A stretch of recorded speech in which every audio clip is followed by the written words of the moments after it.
అందరూ ఒక కొత్త రాజకీయ అధ్యాయానికి తెరతీశారు.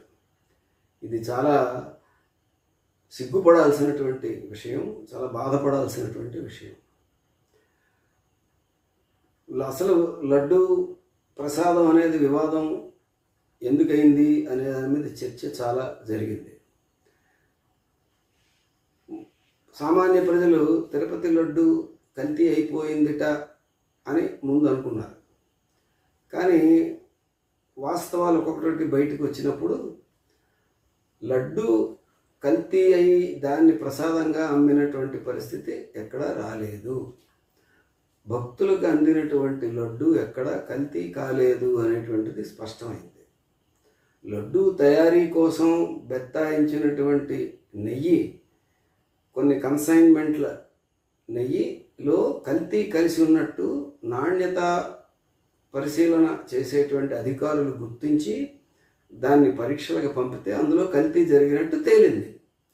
ఆ నెయ్యిని వాడలేదు ప్రసాదం చేయడానికి. కాబట్టి తిరుపతి లడ్డు కల్తీ జరగలేదు.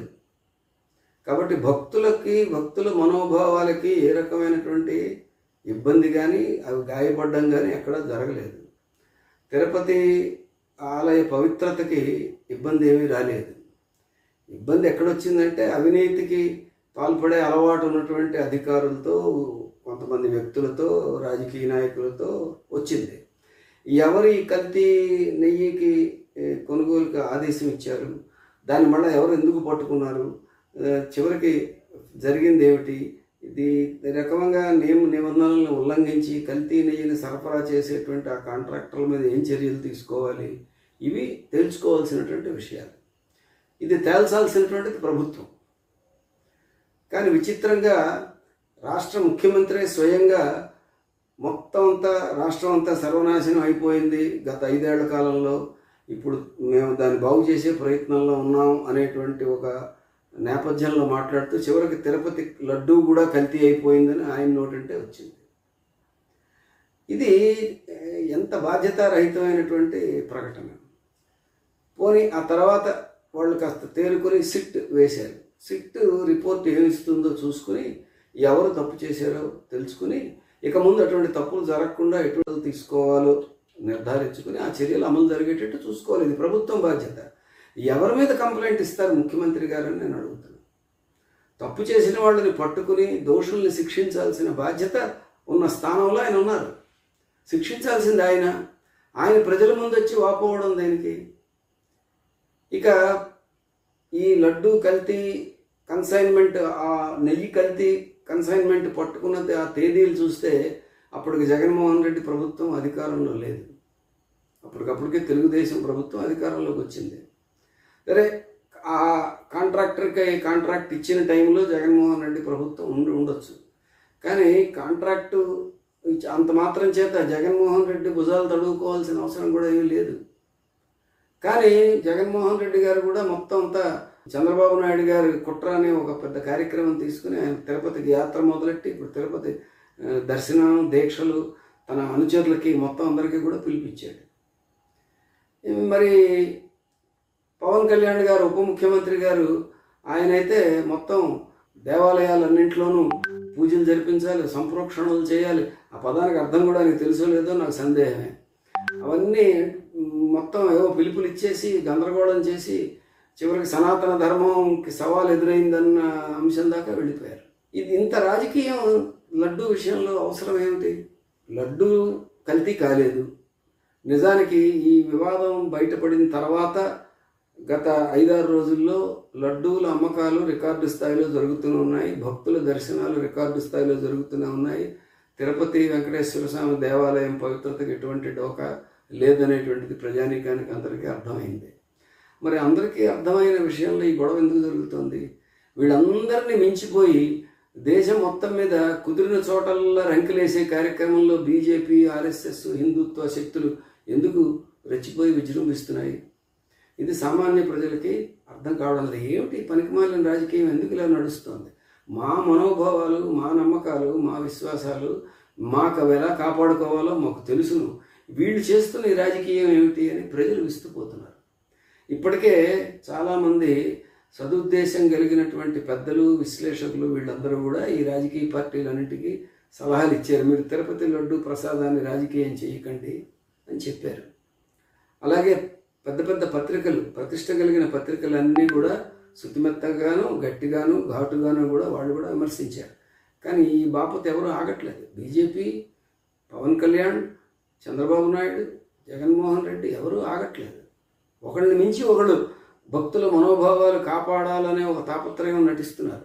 భక్తుల మనోభావాల గురించి భక్తులకి తెలుసును. వాళ్ళు ఎలా కాపాడుకుంటున్నారు, వాళ్ళు కాపాడుకున్నారు, వాళ్ళు దేవుడిని దర్శించుకుంటున్నారు, వాళ్ళ ప్రసాదాలు కొనుక్కుంటున్నారు, పట్టుకుపోతున్నారు, వాళ్ళకి బాగానే ఉన్నారు. వీళ్ళదే హడావిడి ఎక్కువగా ఉంది. ఇది ఎందుకు ఇలా జరుగుతుంది అనేటువంటిది గమనించాలి. ఒకటి తెలిసి వీళ్ళు రాజకీయాలు ఆడుతున్నప్పుడు వాళ్ళకి విజ్ఞప్తులు చేయడం కంటే వాళ్ళ ఆట కట్టించగల శక్తి ఉన్న ప్రజానీకానికి విజ్ఞప్తి చేయడమే సరైందని నేను భావిస్తున్నాను. అందుకని మన ప్రజానీకాన్ని నేను కొన్ని విషయాలు వాళ్ళతో పంచుకోవాలని అనుకుంటున్నాను. మొదటిది, ఈ తిరుపతి లడ్డు వివాదం అనేది భక్తికి కానీ నమ్మకానికి సంబంధించింది కాదు. ప్రసాదం అనేటువంటిది భగవంతుడు మనకి ఇచ్చాడు, కరుణించి, లేకపోతే ఆయన దయదాల్లో ఉంది అని భావించి భక్తులు దాన్ని గౌరవంగా స్వీకరిస్తారు. ఆ ప్రసాదం ఏ ప్రసాదమైనా సరే స్వీకరిస్తారు.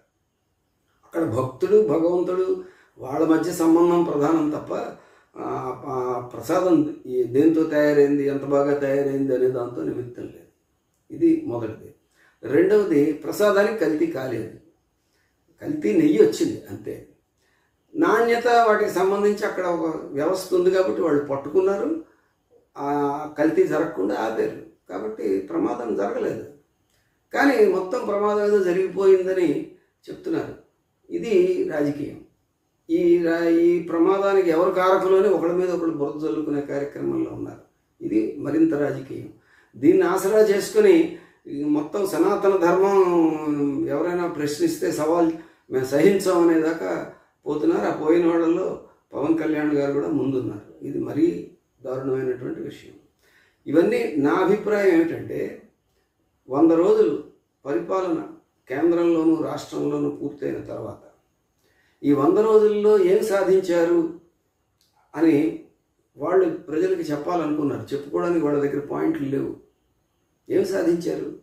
100 రోజుల్లో ఈ తెలుగుదేశం, జనసేన ప్రభుత్వం, ఇక్కడ ఉన్నటువంటి కూటమి, దీని భుజాల మీద ఆధారపడి కేంద్రంలో మోడీ ప్రభుత్వం ఉన్నప్పుడు ఆ మోడీ ప్రభుత్వం నుంచి రాష్ట్రానికి రావాల్సినటువంటి చెవులు మెలేసి రాబట్టుకోగలిగినటువంటి పరిస్థితిలో ఈ ప్రభుత్వం ఉంది. కానీ ఆ పని ఎందుకు చేయలేకపోయారు? కేంద్రం నుంచి మనకేమి రాలేదే. అదే అమరావతికి ఏదో డబ్బులు వస్తాయని చెప్పింది, అది కూడా అప్పు, వరల్డ్ బ్యాంక్ నుంచి అప్పు ఇప్పిస్తామని చెప్పారు. ఇప్పుడు ఆ అప్పు కూడా ఈ వరదల తర్వాత క్వశ్చన్ మార్క్ పడినట్టుగా కనబడుతుంది.